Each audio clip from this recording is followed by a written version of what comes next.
Hello everyone, it's me, Clayton. I just got back from watching Godzilla King of the Monsters.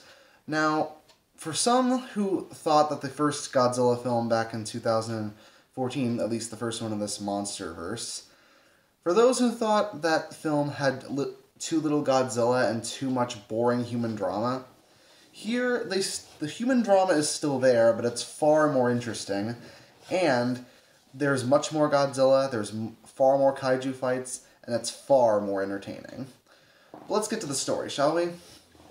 The story revolves around a monarch scientist named Emma Russell, who has developed this device called an orca that allows her to control the monsters that monarch locates. But when she's kidnapped by eco-terrorists, this sets in motion a story that involves all the monsters from several monsters from Toho's past being brought back to life. I shouldn't say brought back to life, but awakened, which could decide the fate of the world, whether it's going to be saved or destroyed, depending on who wins a huge battle between Godzilla, King Ghidorah, Mothra, Rodan, and others. But the story here is rather simplistic in comparison to the first Godzilla, but honestly, the best part about the story is how the human drama actually feels real, and the acting overall is a lot better than in the first film. In the first film, the only actors who really had a lot of great moments were Bryan Cranston, who wasn't even the main character, and Ken Watanabe.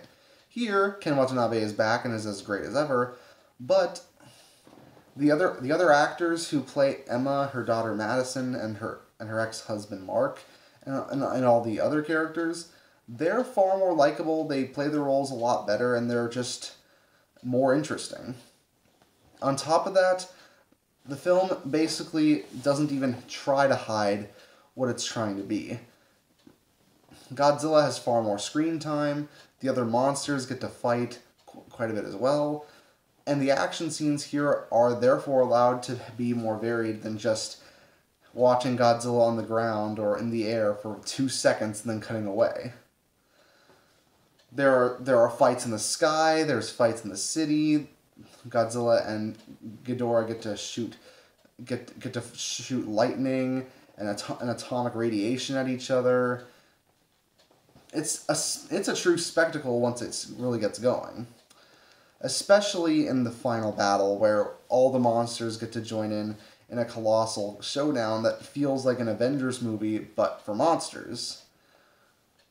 The action scenes beforehand are great too, but they're used sparingly enough to keep the actual story rolling along. That's not to say that the story at hand is that complex or that deep. It really isn't. It really is just a story to justify the monsters fighting each other, and other than a few quirky lines of dialogue that have some good comic relief and a few ideas about whether the monsters can save our world or destroy it, you're not going to remember the human characters that much. But that's not the point.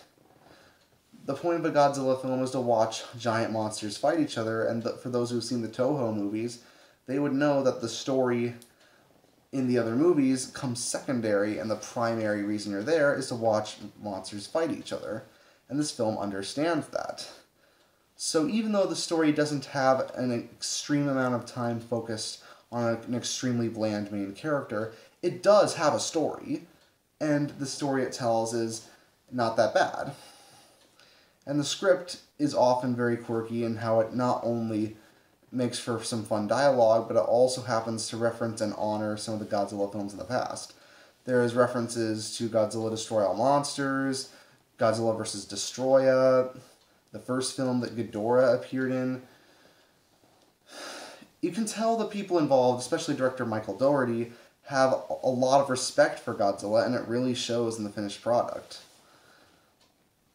Plus, you should definitely stay for the credits, considering there's an after-credits scene that not only sets up the next movie, but it could also show the next big monster who could be appearing. I won't spoil it, but it definitely is a neat surprise for those who have knowledge of Toho's past. So, in conclusion, Godzilla King of the Monsters is definitely a big improvement over the first Godzilla movie, and I want films more like that, rather than Aaron Taylor Johnson also starring Godzilla. That's why I'm giving Godzilla King of the Monsters a 9 out of 10. See you next time.